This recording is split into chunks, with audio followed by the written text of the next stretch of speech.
Galeria e Artit Guri i Madhi në Korçë është kthyer këtë ditë në një hapësirë ku arti vizual komunikon përmes formës, dritës dhe materialet. Ekspozita Gjurmë, Dritë, Formë, Jetë sjell për publiku një bashkëpunim artistik mes skulptorit Vladimir Topi dhe artistit grafik Gentian Zeka, dy emra të njohur të artit pamor, të cilët prezantojnë punime të realizuara ndër vite. Në këtë ekspozitë ndërthuren skulptura në dru dhe grafika moderne, duke krijuar një dialog artistik midis dy gjenive të ndryshme, por që sipas autorëve mbështeten mbi të njëjtin koncept krijues. Punimet e ekspozuara përcjellin emocione, reflektime dhe interpretime të ndryshme artistike, duke sjellë para vizitorëve një përvojë estetike të veçantë. Ekspozita përmbledh rreth 16 skulptura të Vladimir Topit dhe afro 65 grafika të Gentian Zekës. Punët janë realizuar në periudha të ndryshme kohore dhe përfaqësojnë evoluimin artistik të dy autorëve, ku ndërthuren eksperjenca shumë vjeçare, kërkimi artistik dhe teknikat bashkëkohore të realizimit. Çfarë sjell kjo ekspozitë dhe si është ndërthurja mes punës suaj dhe asaj të Gentian Zekës? Çfarë harmonie, se janë dy stile të ndryshme?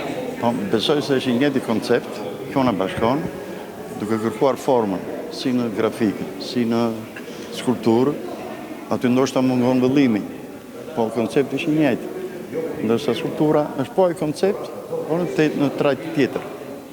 Kjo është. Për Vladimir Topin, arti grafik dhe skulptura lidhen përmes kërkimit të formës dhe ides artistike, ndërsa grafika shprehet në planin pamor. Skulptura merr jetë në 3 dimensionalet, duke i dhënë konceptit një tjetër dimension. Kjo është hera e dytë që dy artistët bashkojnë krijimtarinë e tyre në një ekspozitë të përbashkët. Pas eksperiencës së parë në qytetin e Pogradecit, këtë vit ata vinë në Korçë me një prezantim më të plotë dhe më të pasur artistikisht. Me Gentianin është ekspozitë e dytë që hapim bashkë me Gentianin, e para ka qenë në Pogradec, dhe ajo ka qenë një ekspozitë në këto trajta, po si vjetër ndoshta është më e plotë. Gentiani ka rreth 65 grafika, unë kam rreth 16 si numër. Është një punë shumë. Punimet e ekspozuara mbartin dhe historinë personale artistike të autorëve. Disa prej skulpturave të Vladimir Topit datojnë që prej fundit të viteve 80, ndërsa të tjera janë realizime më të vona, duke krijuar një panoramë të gjatë krijimtarie.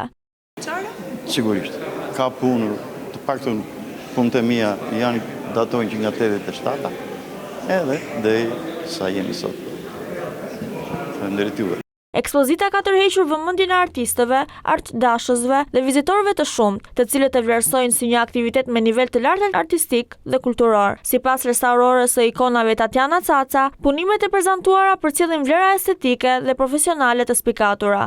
Të them të drejtën, jam përballë një ekspozite mjaft dinjitoze. Të dy artistët janë paraqitur me punime shumë të bukura, me vlera, si Vladimir Topi me skulpturat e tij në dru, ashtu edhe Gentian Zeka me grafikat. Grafikat janë interesante, me motive të ndryshme, me teknika të ndryshme. Ajo shprehet se ekspozita krijon emocione dhe impresione pozitive te publiku, ndërsa njëkohësisht shërben dhe si një mënyrë për të afruar më shumë njerëzit me artin pamor dhe me format bashkëkohore të shprehjes artistike. Kështu që të gjithë artistët, edhe artdashësit, edhe njerëzit e thjeshtë, kur të vizitojnë këtë ekspozitë do të marrin impresione të bukura, ndjesi të mira, edhe pse mos të fillojnë dhe të mësojnë diçka nga këto lloj ekspozitash. Mire. Në fokus të ekspozitës janë figurat njerëzore, trajtimet moderne të formës, kombinimi materialeve dhe eksperimentimi me teknikat artistike. Një nga veprat që ka tërhequr vëmendjen e vizitorëve është dhe skulptura që paraqet figurën e një gruaje ballkaneze, ku ndërthuren druri dhe metali. E bukur është dhe skulptura atje me figurën e asaj balltares, e veshur me kostum, me teknikën duke kombinuar drurin me metalin, është shumë interesante.